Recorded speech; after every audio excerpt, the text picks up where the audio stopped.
what we thought we'd do is we'd begin by sharing our experience, which is maybe a bit tangential, but it will help us to sort of focus on this rather than talking about it abstractly. I'm sort of now kind of considerably older person than the person I imagine myself being, if you understand what I mean, in my mid-50s. And I can remember the day that the first Jewish feminist conference took place in January 1982 at the Montagu Centre in Golders Green. And there was a time before there was for what we consider to be equality. Now, a couple of people have mentioned being Reform synagogues and being aware that there is equality. But nominal equality is not the same as the kind of transformation of Judaism which has come about as a result of feminism. So I'm going to say a little bit about that, which is really my own kind of journey, because I was there at the beginning of that journey. And so it began with the Jewish Feminist Conference in London in 1982, and then there were conferences in Leeds and in Oxford, both of which I went to. And what was interesting is it brought in women right across the spectrum, not just Reform progressive women, but women from Orthodox backgrounds, people who were completely secular. And the first thing was that women wanted to sort of have a sense of kind of reclaiming their cultural inheritance, Jewish history. And I was involved in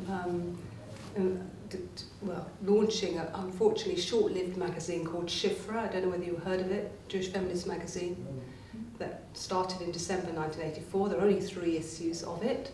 It's formed by a collective of women, including myself. And that was about, if you looked at Shifra, you'd find stories about people's backgrounds, their grandmothers, going into Jewish history, what does it mean to be a Jewish woman, those kinds of debates going on at that time.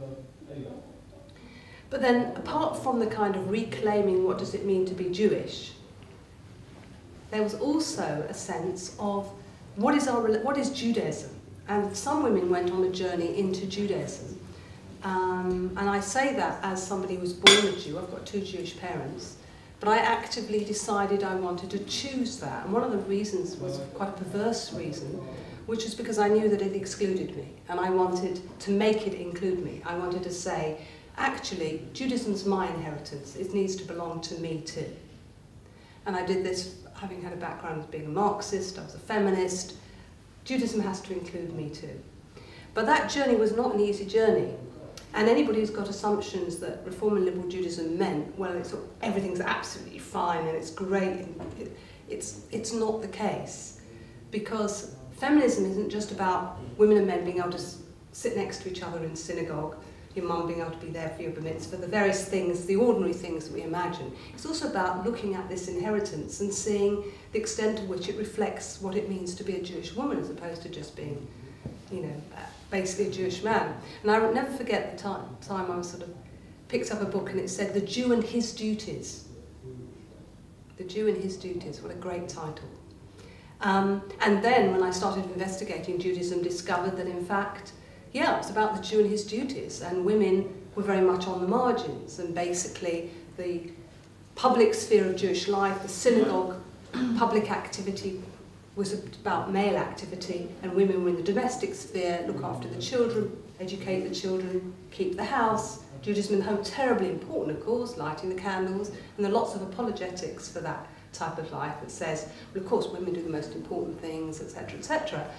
But when you raise the issue of choice, well, do your daughters have a choice about whether they're going to simply light candles and divide challah dough and keep laws of family purity by going to the mikveh, or actually have a choice to go into the synagogue, to study, to pray, to lead the service, to read the Torah? Of course, there was no choice.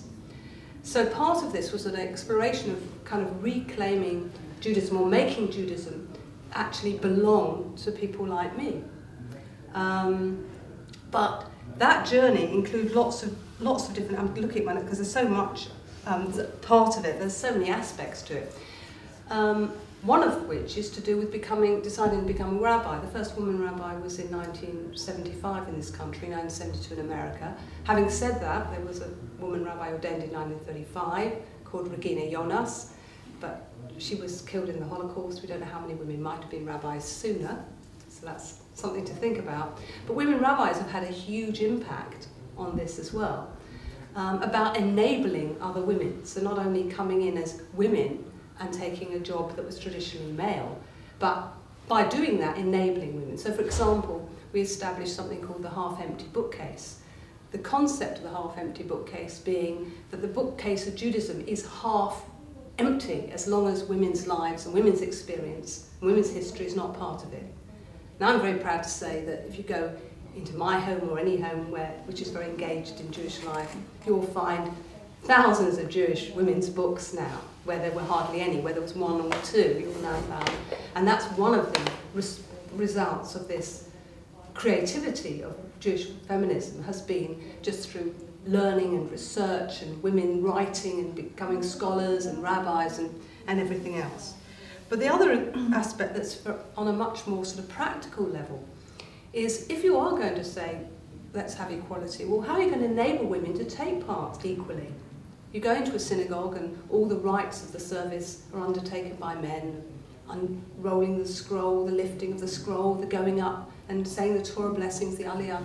Well, how do you enable women to do that? They've got to learn Hebrew, they've got to... So we actually ran workshops to show women how to lift a scroll, workshops to enable women to actually engage, to know how to put a tallit on and what to say, and etc., etc. And if you don't show people, so I've done a lot of these kind of how to do workshops, just a very, very on a practical level in enabling people to do things. One of the big aspects of this, and I know Debs will say more about it, exploring it in a more interesting, creative way in a second, is just the thing of the tallit being the prayer shawl with the fringes on the corners. Now I remember what it was like to wear a tallit back in, when I started wearing one, which was in 1984, when literally you could feel people's eyes boring into the back of you. Was that in a liberal synagogue? Or that was a Reform synagogue. In fact, you'll actually find more women wearing tallitot in Reform than you will in liberal, because Reform has been more traditional than liberal. We're in Brighton. So, unless you're in Brighton. I got told off and asked to apologise for wearing a tallit last year in the Reform synagogue in Brighton. Yeah, sure. There are plenty of places where you can't wear them. But I was part of a group which included myself as a student rabbi at the time, Rabbi Barbara Bortz, and some engaged women who produced a booklet called Women and Tallit, which examined the law, Jewish law on tallit, which actually at nowhere says women can't wear one, and included women's reflections about the experience of putting a tallit on. And that had a very, very powerful impact. In fact, it was completely sold out, it had to be reprinted, and then it had to be another edition. And it's one of the most kind of frequently reproduced of documents. And that's one of the aspects which is really important about the role of being a rabbi and being engaged with people in developing things, is every young woman who's going to become bat mitzvah, her mum and her, I give them a copy of this and I say, go home and read this and talk about it. Because of course, to say girls, as we do, should wear a tallit, and they do, a lot of their mothers don't. So there's quite a lot of ongoing work to be done. So a lot of research. Another very important thing that's had a huge impact has been the prayer book. I don't know when the last time it was you picked up a prayer book, any prayer book, but if you pick up a prayer book in the liberal movement, you'll find that it's in inclusive language. So God is eternal, sovereign, the community is talked about in inclusive terms. That didn't happen just of itself. It happened directly as a result of Jewish feminism. In fact, I was very pleased Rabbi John Rayner, Zichronon Livracha, may his memory be for blessing, who was the leading rabbi of liberal Judaism, who died a few years ago, in 2005, giving a sermon on one ordination of 2 women rabbis, where he talked about how pleased he was that the feminists had come along and got him to take it seriously. And I remember sitting in a second-year class in liturgy with him saying it was a complete load of rubbish and ridiculous. So it was very nice. That was in 1985. That, a few years down the line, he understood, and in 1995 there was a new liberal prayer book.